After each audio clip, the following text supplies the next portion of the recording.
Hey everyone, welcome back to Paul's Q. I just picked up a new toy last night. Today's March 11th. I picked it up March 10th. It should be a good addition to my channel. I'm hoping it will be. You guys will probably appreciate and enjoy it. So let's get into this and see what we got. Oh, here it is. My new Pit Boss vertical pellet grill. This is a 7 series. It's the biggest one that they have, which is nice. I can fit a lot of stuff on it. There we go. There's the back. There's the hopper dump right there. It's got a 60-pound hopper on it, so it'll hold lots of pellets for a good cook. Nice and long. There you see me in the reflection holding my sandals again. There we are. Let's get this door open over here. As you can see, it needs to be cleaned. That glass is kind of see-through somewhat. It's got 6 racks. It's got the water pan, which is dirty. The ash. Down the bottom is a little bit dirty. I gotta clean that out. This is the heat deflector. There's the control board, everything. Yeah, this should be a pretty good grill. Now let me get to cleaning this thing and we'll go from there.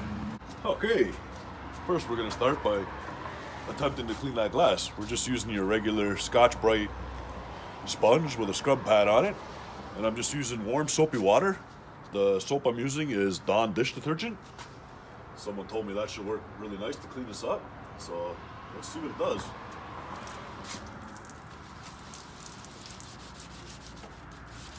I know Pit Boss has its own cleaner and everything else, but I'm not using that. I'm going to use what I have at home for now. If I need to, I will go and buy some of that. But I'm pretty sure this will do the trick that we need. Look at that already. Whoopsie. Already you can see it's just coming right off.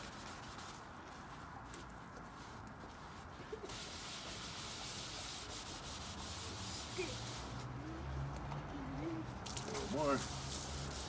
There.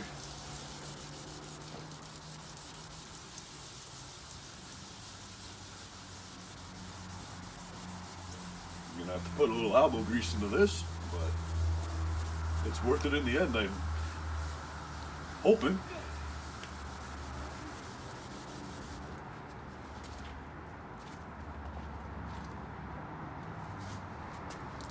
Oh yeah, look at that. A little more scrub in there and it should be all nice and clean. Well, I'm gonna finish up scrubbing this off, get it nice and clean. We'll pick back up and I'll show you when it's done. Oh, there we have it. A little bit of elbow grease. And what do you know? It's clean. Control panel. See the difference? Down there in that area. Well, you see this. It could use a little bit more scrubbing, which I will be doing next time. There you go. Look at that. It could use a little more scrubbing. I haven't vacuumed out the inside or nothing yet because I'm gonna be firing this thing up and burning off those racks. I'm gonna fire it up on high, almost do a burn off on it, just to clean everything up inside there and whatnot, and then I'll give it a vacuum out and everything else. Let me set this up and we'll fire this baby up. Well, there we have it. It's all set up now. And we got our 6 racks. We got 1, 2, 3, 4, 5, 6. Our water pan. There you go. You guys can see the inside there a little better now that I got my light on. Got some ash buildup and whatnot. That's okay. Like I said, we're going to vacuum it out after we do this burn off. This is your oil drip, I believe. I believe the comes through the hole, all the oil or whatever. If there is any grease, oil, it'll drip down there and into this pan down here. And here's our control board on it. Almost the same as my Classic. We got a Fahrenheit Celsius switch, which I don't have on the Classic. And we got some different temperatures on this one too that the Classic doesn't have. There's a 150, a 175, there's a 275. So we'll see how this goes. Let's get it plugged in and fired up. Okay, we're gonna do this the same as the Classic. Everyone's seen me do it 100,000 times maybe. Take your power, plug it in, just like so. Next, what you're gonna wanna do Well, I'm not sure if you have to or not because I didn't get the owner's manual with this one. Not a big issue, but I'm opening up the door. Then it's set on our smoke setting there. We're gonna hit the power. There we go, I hear it.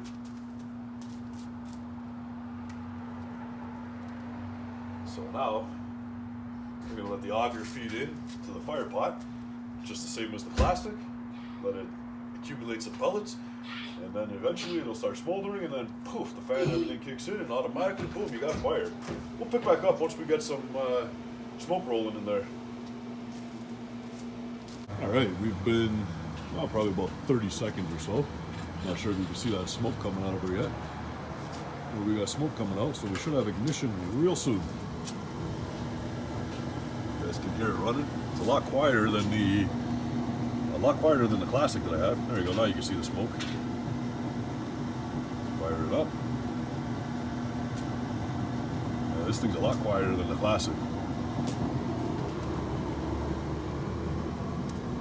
Nice.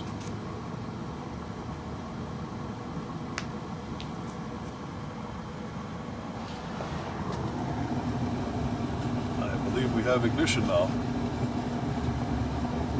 So this here is your heat deflector. This piece right here. That's your heat deflector, heat shield, whatever you want to call it.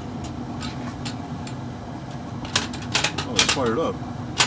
Well, let me close the door up on this thing. Let's fire it up to high. Let's see, high. Set on high. So I'm going to fire this up on high. I'm going to turn off for a little bit. It's closed, set on high. Perfect. Now we have our smokestack, chimney, whatever you want to call it. We're going to open that up. Now, the more you open it, it's a little wobbly. That's okay. We can fix that. Not a big deal.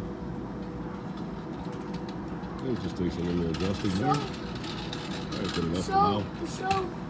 You just open that up. The more you open it, the less smoke you're going to get. The less you open it, the more smoke you're going to get, according to what I've seen on videos and whatnot. Like I said, I don't have the owner's manual for it. I might buy it or download it on the computer.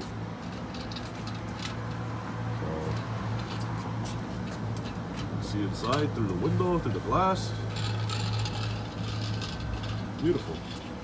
Well, I'm going to let this burn now for a little while. All right, so we have this on the smoke setting now, and you can see smoke coming out. And we look up here. You guys can make that out or not, but there's smoke coming out right now. But anyhow, right now, we're just going to open up the door here. And we're going to clean our grates with our wire brush. Take the smoke. So, just like that, we're going to clean our grates. As you can see, pull them out, clean them up. Well, I'm going to clean them all up, get that width, and then I'll give you my final thought on this. Okay, there we go. We've got the grill grates as clean as I'd like them to be clean. Whatnot. I showed you guys how to get that glass nice and clean again. The gentleman that I bought this from, I guess he didn't clean it since he had it, which isn't a big deal, because I can clean it myself. But he did look after it pretty well. There's no scratches or dents or anything else. And the grates weren't too dirty, so I'm not sure if he did a lot of cooking or not on it. I will be vacuuming out that ash and everything else afterward. Now, to shut this down, you must hold the power button. There you go, display turns off. It's not like the classic that I have where I just hit the power button once and it turns it on, and hit it again, turns it off. This one you just hit it once and it turns it on, and you hold it in order to shut it off. So with all that being said, this will be a learning curve for myself, so I can try and teach you guys how to properly use one of these, or half-ass use it, however you want to look at it. But together we'll make some great barbecue. Give me some ideas on what you want to see on the first cook for this, and I'll see if I can make that happen for you guys. So with that being said, you guys all have a good night. I'll see you guys all on the next one. Don't forget to hit the subscribe, because I'll have a lot more content coming soon between the vertical and the classic. Bye.